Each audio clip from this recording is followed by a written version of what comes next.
いい人材の正体とは、入社後にどう育つか、価値観、姿勢、学習力、みたいなものに着目することが、真に価値ある人材を見抜く鍵なんじゃないかなと思うんですよね。なるほど。こんにちは、もんじです。このチャンネルでは、14歳から働き、21歳で起業、これまでに300億円以上売り上げた経験から培った組織づくり、育成術などをお話ししています。興味のある方だけ見ていただけると幸いです。はい、ということで本日もよろしくお願いいたします。お願いします。本日のテーマがですね、離職させてはいけない社員の特徴ということで、こういう人材、離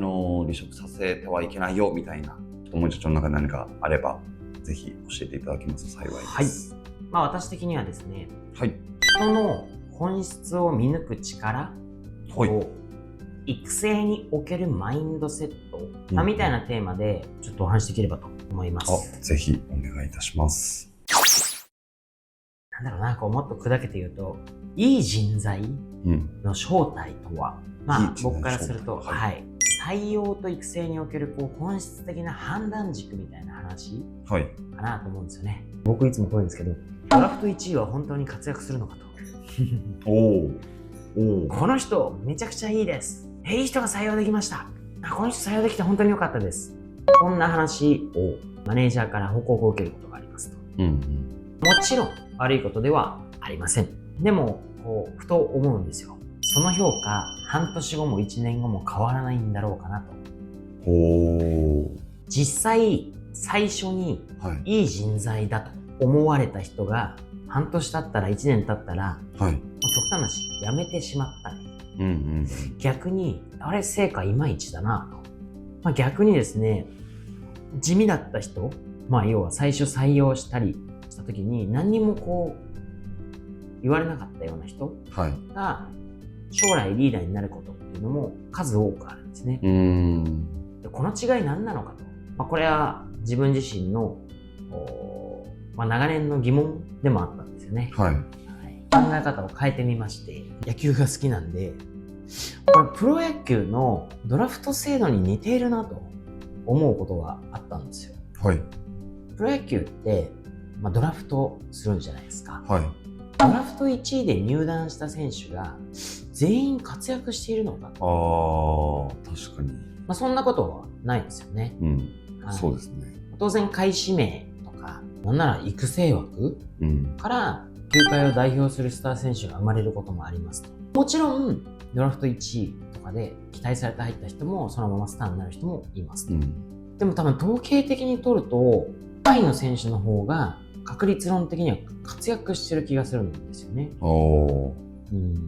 なんで評価が高かったはずの選手が伸び悩むのか、なぜ注目されていなかった人が成功するのかと考えましたと。気になりますね。で、自分なりに見えてきた答えはこうですと。一つ目は真面目さ、素直さ、そういったものがあるかどうか。二つ目は成長意欲、自ら学ぶ姿勢があるかどうか。活躍する選手とか社員の共通点はこの2つは必ずあるなと思うんですよね。逆に最初は期待されていたのに伸び悩む人はやっぱりどこかで慢心とか油断があるんだろうなと。結果学ぶ姿勢失っちゃう。要は口ではいくらでも言えますね。でも実際はやっぱどう行動しているか、思考姿勢行動の話だと思うんですけど、こういったものはやっぱり密かに失っている、減退しているっていうことだと思うんですよね。でつまり入社時点での能力や肩書き、そんなものよりも入社後にどう育つか、それこそが重要なんです。なので私たちが見るべきっていうのは、例えばドラフト順位ではありませんと。ということは最初の本当に入った時の評価とか期待ではないと。この人が今後会社の価値観にしっかり共感し、チームの一員として成長していけるか、信頼され周囲に良い影響を与える存在になれるか、採用や育成の本質っていうのは、やっぱり人間性と将来性の見極めにあるんだと思うんですよね。なので、ドラフト1位みたいなところに目を奪われないで、育成枠の中に未来のエースがいるかもしれないという目で人を見ると。それがマネージャー、いわば信任管理職とか、そういった人に対して本当に大切な姿勢だなと、自分は思います。そういう話ですよね。なるほど。アップルさんのやっぱ多かったですか？こういう例は。極端な話、最初に期待した人は、冒頭に言った、この人いい人ですとか、いい人入ってきましたって言われた人で、長期的に活躍したってやっぱり確率論的に少ないかもしれないですね。むしろ最初に言い方悪いんですけど、あんまりそういう評価がなくて、気づいたら、あれ活躍してるぞという人の方が多いですね。なるほど。ちょっと言い方変えていくと、初期印象バイアス。初期印象バイアス。とか、短期成果の過大評価っていうものがあるなと思いますよね。人材評価のその構造的な誤解的に言うと、一つ目は第一印象やスタートダッシュがいい人が有望な人材だと。これ実際にはですね、でも長期的な成長可能性とか組織との親和性って評価されてないと思うんですよ。確かに。で、誤解には短期的な業績が良ければ全てよし。これマネージャーはやっぱりすぐ結果を出したいみたいな人なんですかね。もちろんすぐ結果を出すということも大事なんですけど、短期成果だけでやっぱ判断することをしてしまうと、組織文化とかチームへの悪影響、こういったものが見逃されるケースが多いなと思うんですよね。確かにそうかもしれないです。評価すべきその人材、この話の中で言うと、離職させてはいけない社員とか、辞めさせてもいいんじゃないかっていう社員のそういった論調でいくと、素直でフィードバックを受け入れるとか、自ら学ぶ意欲があるとか、周囲に好影響を与える、これは信頼性とか協調性の話ですね。いい協調性の方の話ですね。あとは継続的な努力ができる。だからやっぱり長期的な価値も必ず考えて判断というか評価をしないといけないと思うんですよね。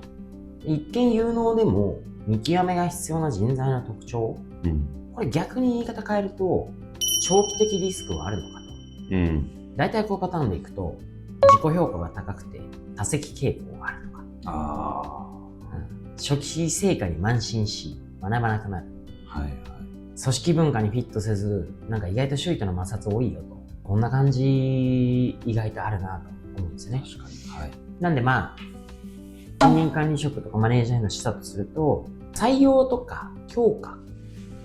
の場面では、今すぐ活躍できそうかの即戦力人材みたいな観点もそれだけではなく、この人は1年後、3年後、5年後、例えばチームの柱になりうるか、みたいな視点を持つべきであると。一時の成果、評価ではなくて、価値観、姿勢、学習力、みたいなものに着目することが、真に価値ある人材を見抜く鍵なんじゃないかなと思うんですよね。なるほど。っていうのが今日のお話かなと思うんですけど、若干ちょっと砕けて余談をすると、採用で面接とかもひっくるめて、未熟な管理職とか人事とか面接者が陥り的なパターンは、ポジショントークに騙されるというか、信じすぎる。